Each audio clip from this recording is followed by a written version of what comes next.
You're listening to The Leonard Lopate Show on AM 820 and 93.9 WNYC.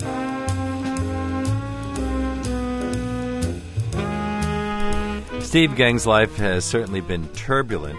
From the 1960s until fairly recently, he spent long stretches feeding his drug habit and committing petty crimes. But while he was living the life of a career thief, convict, and junkie, his sister, Veronica Geng, was establishing herself at The New Yorker as one of her generation's sharpest writers.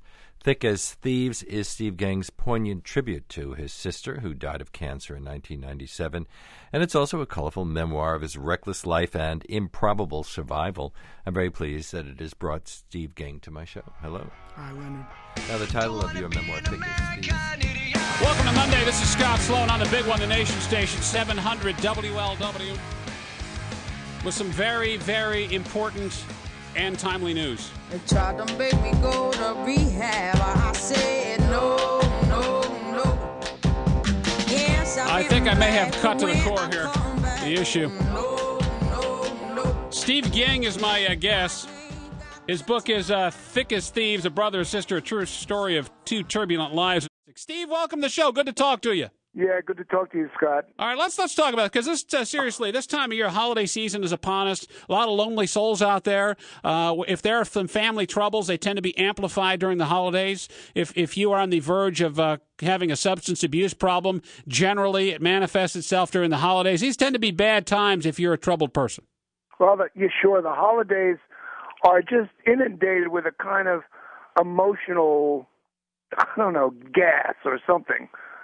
It's the advertising everywhere you go, the syrupy Christmas songs, and I mean, even I sometimes think about all those Christmases my parents must have sat around and said, "Gee, I wonder where Steve is," and I just broke their hearts because I didn't care. What were you doing on Christmas Eve? I might have been having dinner on Rikers Island mess hall, in prison. You don't even know. Some guy would say, "Hey, Stevie, let's go down to mess hall." They're giving up the whole bird. And the word on Rikers was that they were cooking the seagulls, that lived on Rikers Island. Just go eat a seagull for dinner? I mean, I'd never seen turkeys that were that small before. I really going to see. So you yourself, quickly, your background is you're an addict, you're a junkie, right? Yeah. For the greater part of my adult life, I was a professional shoplifter and a heroin addict. And the story in my book, Thick as Thieves, it contrasts my life with my sister, who was a highly respected humorist and editor at The New Yorker for most of her life. You were the black sheep of the family then? Yeah.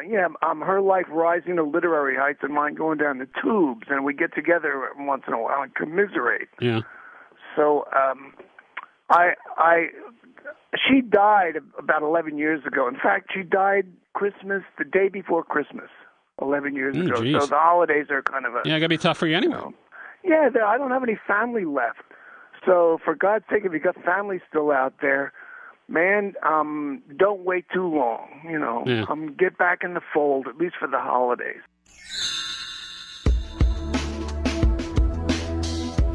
A brother's love for his sister helped put him on the straight and narrow path to recovery. Author Steve Geng was caught up in a web of drugs, deceit, and thievery. But his sister, New Yorker magazine writer and editor Veronica Geng, showed him the way. She was always like the first one there to cheer for me and root me on and give me encouragement when I was trying to do something legit. Unfortunately, Veronica died 2 years ago from a brain tumor, and she never saw Steve turn his life around. I didn't understand that she was dying of a brain tumor. In fact, she didn't even tell most of her friends. Steve and Veronica had a unique relationship, having bonded when they were kids, traveling around the world with their military officer father. We have this closeness after being dragged like gypsies around the world that will never vanish or go away. Steve says after he entered a life of crime, his sister was the only one in his life who still believed in him. She loved me in this own particular way she had. She was maybe the only person I knew that really understood me. Steve Geng's memoir, Thick as Thieves, a brother, a sister, a true story of two turbulent lives, is published by Henry Holt. Thank you so much for being with us. Thanks, Leonard.